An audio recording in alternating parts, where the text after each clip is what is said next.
What's going on, guys? Alex Chasen back here with a brand new video. Hopefully having a great day, afternoon, or night, wherever you guys are in this world. And last night, everything just fell apart and then completely took a 360-degree turn.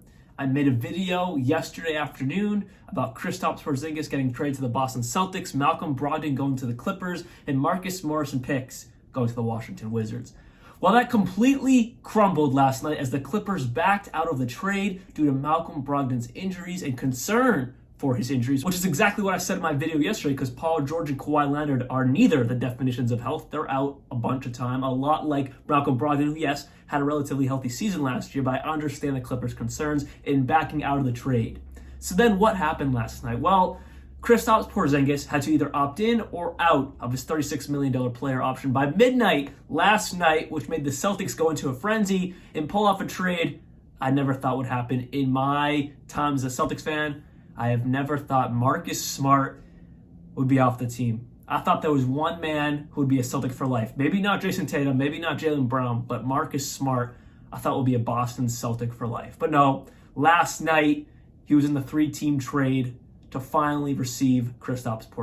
So now that the Clippers are out of the equation, the new third team that came involved with this trade is the Memphis Grizzlies. So the Memphis Grizzlies received Marcus Smart, which is a massive W for them. I will touch on that more in depth in just a second. And then the Washington Wizards received Tyus Jones from the Memphis Grizzlies, and then from the Boston Celtics, Danilo Gallinari, Mike Muscala, and then tonight's second-round pick. And then the Boston Celtics, of course, received Kristaps, Memphis Grizzlies first-round pick from tonight, and then the Golden State Warriors 2024 first-round pick, which that pick could be relatively value if you think about it. Now, I think the Warriors will be a playoff team, at the very least a play-in team.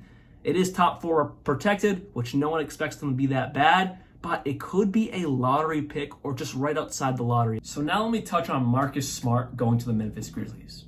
When I made my John Morant video about a week ago, I was like, don't be surprised if they go out and make a move that might be surprising by bringing in a starting caliber point guard that you wouldn't normally think of if John Morant was playing the entire season, but someone that they really need to fill a void while John Morant is out, and we seriously don't know if John Morant will be suspended more games if he continues to do dumb things and make even more poor decisions. He could be out longer than just 25 games. And that's exactly what the Memphis Grizzlies did by getting Marcus Smart. Not only will he be their starting point guard in the absence of John Morant, which may be just 25 games, if not longer, like I just said, but as of right now, it's just 25 games, so he fills that void. He also adds to a locker room that needs a leader. Maybe he can be a true veteran leader to John Morant and show him the ropes of how to act as an NBA professional, because Marcus Smart is about as professional as it gets. He's a class act man. He's a class act NBA player, and hopefully he can show John Morant the ropes and not continue bad decision making. So this is a fantastic move for the Memphis Grizzlies. They get someone who, when John Morant comes back, will be their new starting shooting guard. And then you have Desmond Bane at small forward, Jaren Jackson Jr. at power forward, and then Steven Adams or Xavier Tillman at your center position. That's fantastic. The Memphis Grizzlies got a lot better last night. So now let's talk about the Washington Wizards, who received Tyus Jones, Danilo Gallinari, Mike Muscala, and tonight's second-round pick from the Boston Celtics. Tyus Jones, that's a nice piece for them. He's a good backup point guard, maybe a good starting point guard, but I don't believe he's going to start because they have Chris Paul, they have DeLon Wright, they have Monte Morris, now they have Tyus Jones, and tonight I believe they're going to draft a point guard with Ant Black. So they're going to have a lot of guards on this team, or maybe they go in a different direction tonight if they truly want to keep Chris Paul and some of these other point guards I just mentioned. After the Beal trade and after this trade, they're just made up of random players. But definitely heavy on the guards. I don't know where Tyus Jones fits in that at all. But then there's Danilo Gallinari, who's a nice big. He's coming back from an injury. He did not play at all last year in Boston. And I don't believe he wants to be in Washington. He came to Boston to be in a winning situation. He accepted his player option for this year to try to be on a winning team. But no, he just got dealt to the Wizards. So I don't believe he's going to be here for the long term. And then there's Mike Muscala, who, not a big piece, got thrown into this trade to make the money work. Also just a better asset for the Washington Wizards. So then for the Boston Celtics, well, I already talked about the Kristaps aspect of this trade yesterday because he's the only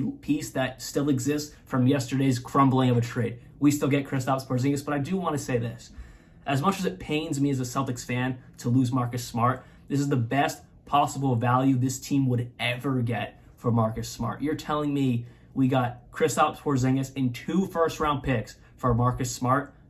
In my book, in my world, that is the biggest best haul you can get for someone like Marcus Smart. That's above the value of Marcus Smart, in my opinion. You're getting someone who, yes, is coming off injuries. Yes, had a great season last year in Kristaps Porzingis, but still was a big question mark surrounding him if he can stay healthy. And then 2 first-round picks for Marcus Smart. That's a W in my book, as much as it hurts.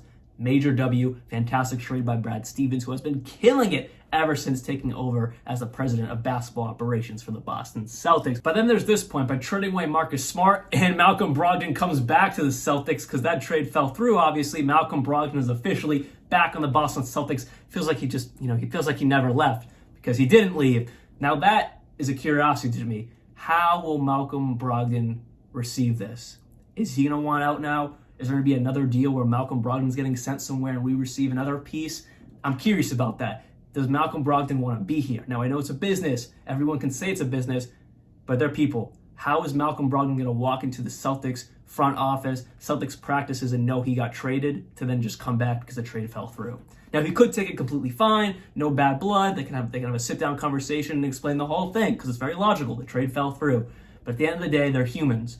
So I'm very curious to see if there's any bad blood, any awkwardness there, and if that means Malcolm Brogdon is going to get moved next. It also means the Celtics have full belief in Derek White, just like I do. Second team all defense. He proved he is this team's starting point guard. And I believe once the first trade fell through, Brad Stevens, Whit Grousbeck, Joe Mazzulla, the whole entire Celtics organization had to come to a quick response and a quick answer, a quick solution to this, and that was trading away Marcus Smart.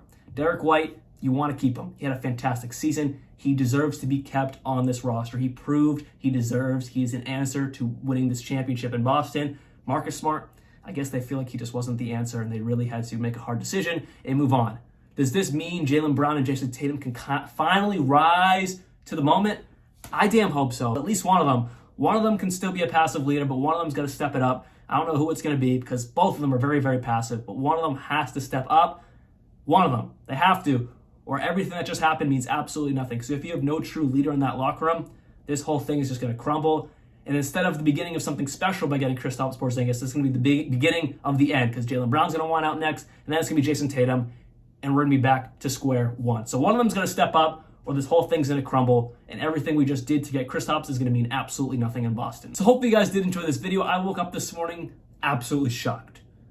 Absolutely speechless. My jaw was to the floor. I thought the Malcolm Brogdon thing was set. It sounded like it was set, but anything can happen in a 3-team deal. It's a lot of moving parts, and if one team backs out, the whole thing crumbles, and the Celtics had to scramble, and this was their solution to the problem. Hope you guys did enjoy this video. I'll see you guys very soon. Like always, peace out.